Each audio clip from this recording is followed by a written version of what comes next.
करने से पहले आपसे निवेदन है कि अपने चैनल इकोनॉमिक्स प्लस पर नए हैं तो चैनल को जरूर सब्सक्राइब कर लें और घंटी का आइकन को दबाकर ऑल नोटिफिकेशन ऑन कर लें। साथ ही अर्थशास्त्र के बच्चों तक ये वीडियो जरूर शेयर करें। तो चलिए हम लोग आज कुछ नया सीखते हैं। तो ये इसमें आपका 20 गो MCQ क्वेश्चन रहेगा। 20 क्वेश्चन MCQ है। तो इसमें पहला क्वेश्चन है अर्थशास्त्र की केंद्रीय समस्याएं कौन सी है। तो यहाँ पर 4 ऑप्शन में एक ऑप्शन सही है। यहाँ है साधनों का आवंटन, साधनों का कुशलतम उपयोग, आर्थिक विकास। तो उपयुक्त सभी हो जाएगा। ज़्यादातर आंसर जहाँ उपयुक्त सभी रहता है वही होता है। दूसरा है आर्थिक समस्या मूलतः किस तथ्य की समस्या है। तो आर्थिक समस्या किसके कारण होती है। तो चुनाव की। तो यहाँ हो जाएगा चुनाव की, मतलब आंसर हो जाएगा। तीसरा है उपयोगिता का गणनावाचक सिद्धांत निम्न में से किसने प्रस्तुत किया। तो गणनावाचक मार्शल ने प्रस्तुत किया था और क्रमवाचक जो है वो JR हिक्स ने प्रस्तुत किया था। तो यहाँ गणनावाचक पूछ रहा है इसलिए मार्शल हो जाएगा। उपभोक्ता व्यवहार का अध्ययन किया जाता है। तो उपभोक्ता व्यवहार का अध्ययन हम लोग सूक्ष्म अर्थशास्त्र में करते हैं। वहीं अगर रहता है राष्ट्रीय आय का अध्ययन किया जाता है तो ये व्यापक अर्थशास्त्र में हो जाता है। उपभोक्ता व्यवहार है तो सूक्ष्म अर्थशास्त्र में। चौथा का A हो जाएगा। फिर है अल्पकालीन उत्पादन की दशा में एक विवेकशील उत्पादक किस अवस्था तक उत्पादन करना पसंद करेगा। तो ये द्वितीय अवस्था में उत्पादन करना पसंद रहेगा जहाँ परिवर्तनशील और स्थिर दोनों साधनों का उपयोग होता है। छठा है परिवर्तनशील अनुपात का नियम उत्पादन की 3 अवस्थाओं की चर्चा करता है। उत्पादन के प्रथम चरण में क्या होता है। तो सीमांत और औसत उत्पादन बढ़ते हैं। इसको अवस्था को दिखा देते हैं। ये है इस तरह फिगर रहेगा।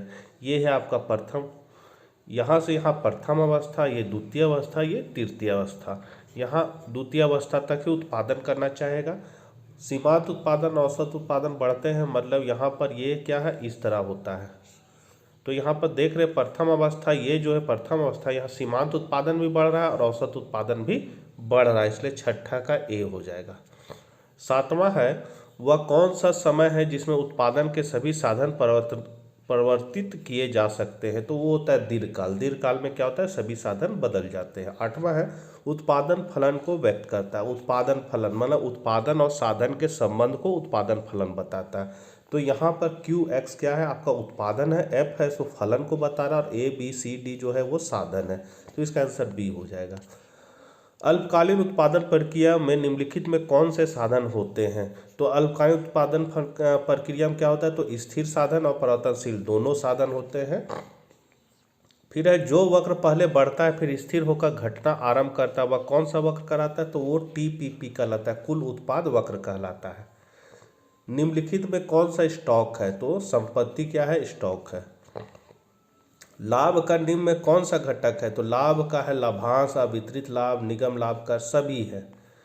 फिर है निम्न में कौन सा साख नियंत्रण का परिणात्मक उपाय नहीं है। तो ये हो जाएगा नैतिक दबाव परिणात्मक नहीं है बल्कि ये गुणात्मक है। फिर है भुगतान संतुलन के अंतर्गत अदृश्य मदों में किसे सम्मिलित किया जाता है। अदृश्य मतलब जिसको हम लोग देख नहीं सकते हैं। तो बैंकिंग, जहाजरानी, संचार, इनमें से सभी। तो यही हो जाएगा इनमें से सभी। चक्रीय प्रवाह में शामिल होता है। तो वास्तविक प्रवाह और मौद्रिक प्रवाह दोनों होता है, इसलिए इसका आंसर हो जाएगा C। स्टॉक के अंतर्गत निम्नलिखित में कौन शामिल है। तो मुद्रा के परिणाम, धन, गोदाम में रखे गेहूं में उपयुक्त सभी हो जाएगा।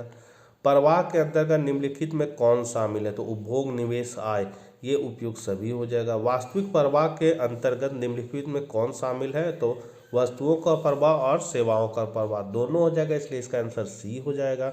परिवार फर्मों को निम्नलिखित में कौन सी सेवाएं प्रदान करते हैं। तो भूमि, श्रम, पूंजी एवं उद्यम, उपयुक्त सभी हो जाएगा।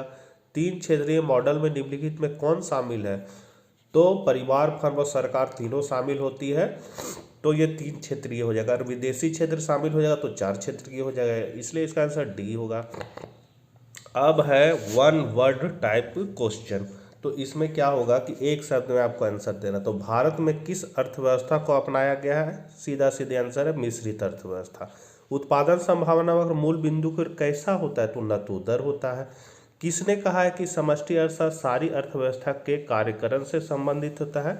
तो ये M.H. स्पेंसर ने कहा है। घिसावट वह किसमें सम्मिलित होती है? NNP MP में होता है, मतलब नेट नेशनल प्रोडक्ट।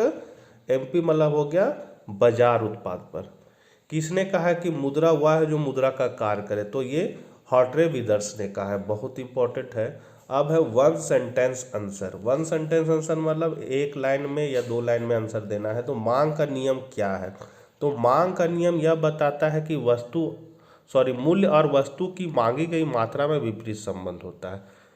दूसरे शब्दों में वस्तु की कीमत में वृद्धि होने पर मांग घट जाती है और वस्तु की कीमत में कमी आने पर मांग बढ़ जाती है। इसको हम लोग मांग का नियम कहते हैं। मतलब वस्तु का मूल्य बढ़ने से मांग घटता है और वस्तु का मूल्य घटने से मांग बढ़ता है। इसको हम लोग मांग का नियम कहते हैं। पूरक वस्तुएं क्या है?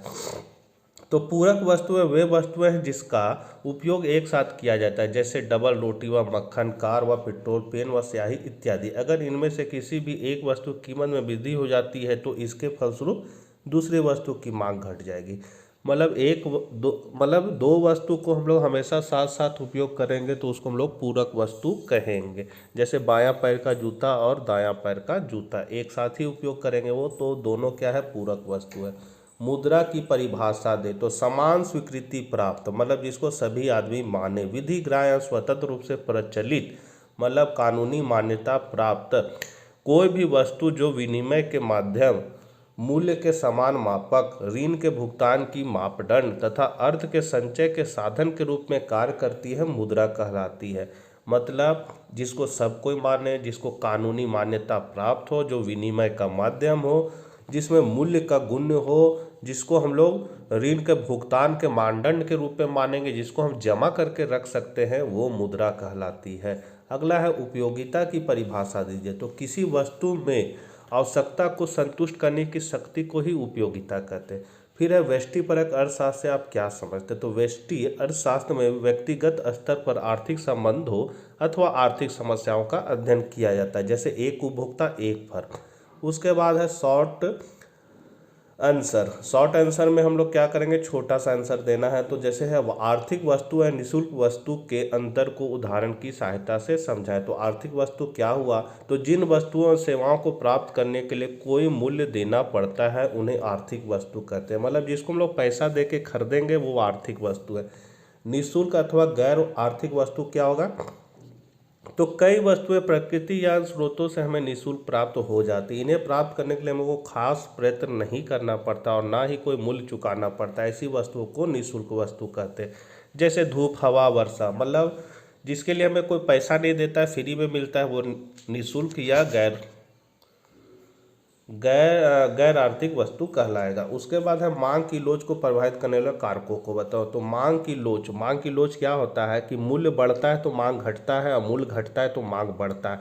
लेकिन कितना मूल्य के घटने पर मांग बढ़ता है उस दर को मांग की लोच कहते हैं। मतलब मांग मात्रा में प्रतिशत परिवर्तन के फलस्वरूप मूल्य में जो प्रतिशत परिवर्तन होता है उसी के अनुपात को हम लोग मांग की लोच कहते हैं। तो मांग की लोच को प्रभावित करने वाला क्या क्या कारक है? तो पहला है प्रतिस्थापक वस्तुओं की उपलब्धता।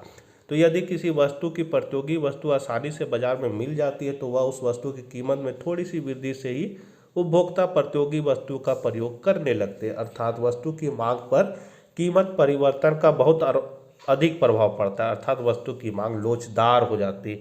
लोचदार मतलब होता है कि मूल्य में परिवर्तन का प्रभाव जब मांग पर पड़ेगा तो वो लोचदार होगा, और मूल्य में परिवर्तन का प्रभाव यदि मांग पर नहीं पड़ रहा है तो वो बेलोचदार होगा। दूसरा है वस्तु की प्रकृति। अनिवार्य वस्तु की मांग बेलोचदार होती है, मतलब इस पर मूल्य का प्रभाव नहीं पड़ता है, जो जरूरी है हमारे लिए, चाहे इसका कितना भी दाम हो वो लेना ही है, तो वो बेलोचदार होती है। इसके विपरीत विलासिता की मांग लोचदार होती है। फिर आदतें तथा फैशन।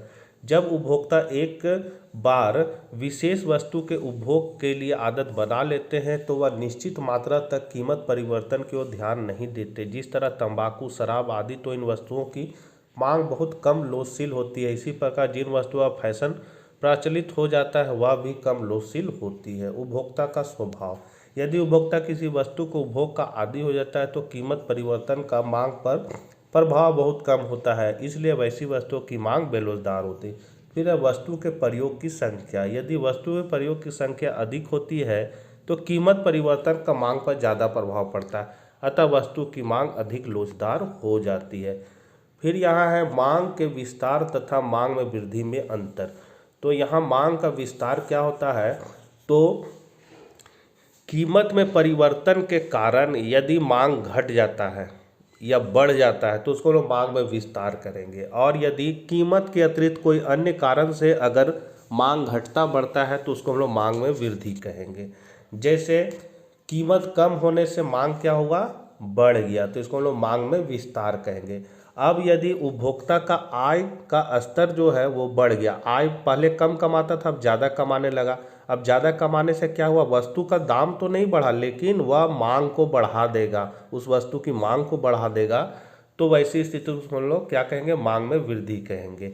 वक्र में हम लोग देख सकते हैं, मांग वक्र में ऊपर से नीचे की ओर हम लोग आते हैं, इसका मतलब है मूल्य में कमी होने से मात्रा में क्या हो रही है, वृद्धि हो रही है। मूल्य पहले ओपी था, अब बढ़कर मूल्य जब ओपी था तो मात्रा था OQ, और जब मूल्य घट कर OP1 हो गया है तो मात्रा बढ़कर OQ से OQ1 हो गया। इसका मतलब है कि ये मांग का विस्तार को बता रहा है।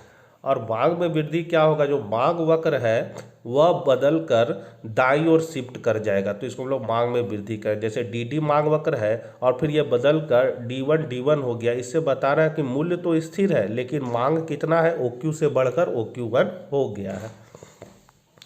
अब लॉन्ग आंसर आपका 2 गो रहेगा जिसमें से आपको एक बनाना रहेगा। तो पैमाने के प्रतिफल से आप क्या समझते, व्याख्या करें। तो पैमाने का प्रतिफल क्या है, तो पैमाने का प्रतिफल दीर्घकालीन उत्पादन फलन को प्रदर्शित करता है। साधनों के पैमाने परिवर्तन के फलस्वरूप उत्पादन में जो परिवर्तन होता है उसे ही हम पैमाने का प्रतिफल कहते हैं। उत्पादन के साधनों के निरपेक्ष इकाई में इस प्रकार वृद्धि की जाए कि साधनों का अनुपात स्थिर रहे, तो इसका अर्थ होता है पैमाने में वृद्धि की गई। इसका मतलब है कि जैसे अगर हम साधन लिए 2 तो उत्पादन हुआ 4, साधन लिए 4 तो उत्पादन हो गया मेरा 6, और साधन लिए 6 उत्पादन हो गया मेरा 10। तो यहाँ पर हर बार हम साधन बढ़ा रहे हैं, 2 से 4 किए, 4 से 6 किए, लेकिन इसका जो बढ़ने का पैमाना है वो स्थिर है। कैसे, तो 4 में 2 को घटा दीजिए तो 2 होगा, 6 में 4 को घटा देंगे तो 2 होगा। इसका मतलब है कि साधन के अनुपात में वृद्धि हो रही है लेकिन इसका पैमाना जो है वो क्या है, स्थिर है। तो यही यहाँ लिखा हुआ, उत्पादन के साधनों निरपेक्ष इकाई में इस प्रकार वृद्धि की जाए कि साधनों का अनुपात क्या हो, स्थिर रहे। इसका अर्थ होता है पैमाने में वृद्धि की गई है। इस चित्र को देखने से क्या लग रहा है कि यहाँ इधर लिया गया है पूंजी को, इधर लिया गया श्रम को। यदि श्रम लिए हैं OL1 तो पूंजी लिए OK1। मेरा ये IQ1 है जो सम उत्पाद वक्र को बताता है, और ये उत्पादक व्यवहार का वक्र है जो बताता है कि श्रम और पूंजी के प्रयोग से उत्पादन कितना हुआ, 100 यूनिट हुआ। उसके बाद हम श्रम को बढ़ाते, पूंजी को बढ़ाते हैं तो उत्पादन मेरा 100 यूनिट से बढ़कर कितना हो जाता है, 200 यूनिट हो जाता है। यहाँ पर यदि हम साधनों का अनुपात निकालें तो किस तरह होगा, तो यहाँ हो जाएगा, अगर पूंजी का निकालेंगे तो AK1 बट्टा OK1 हो जाएगा बराबर BK2 बट्टा OK2 हो जाएगा। यदि श्रम का निकालेंगे तो OL1 बट्टा OL1 हो जाएगा और बराबर BL2 बट्टा OL2 हो जाएगा। अर्थात सभी साधनों को x गुना बढ़ाया जाए तो साधनों का अनुपात स्थिर होगा। पैमाने के प्रतिफल के नियम, तो पैमाने के प्रतिफल के 3 नियम हैं। पैमाने का वृद्धिमान प्रतिफल, पैमाने का स्थिर प्रतिफल और पैमाने का ह्रासमान प्रतिफल। तो बच्चों इसको आप लोग देख लीजिएगा, और ज़्यादा का दिक्कत होगा तो फिर से डिटेल में बता देंगे, वीडियो बहुत लंबा हो रहा है। ऐसे पहले के वीडियो में मैंने ये सब क्वेश्चन को बताया हुआ है, यदि आप लोगों ने इसे नहीं देखा है तो आप चैनल के प्लेलिस्ट में जाकर इकोनॉमिक्स ग्रुप A को सर्च कीजिएगा तो वहाँ आपको ये सारे क्वेश्चन आंसर मिल जाएंगे। तो आप इसको एक नज़र देख लीजिए, सारे इम्पोर्टेंट हैं। मिलते हैं फिर नेक्स्ट वीडियो में, तब तक के लिए आज्ञा दीजिए, बाय बाय।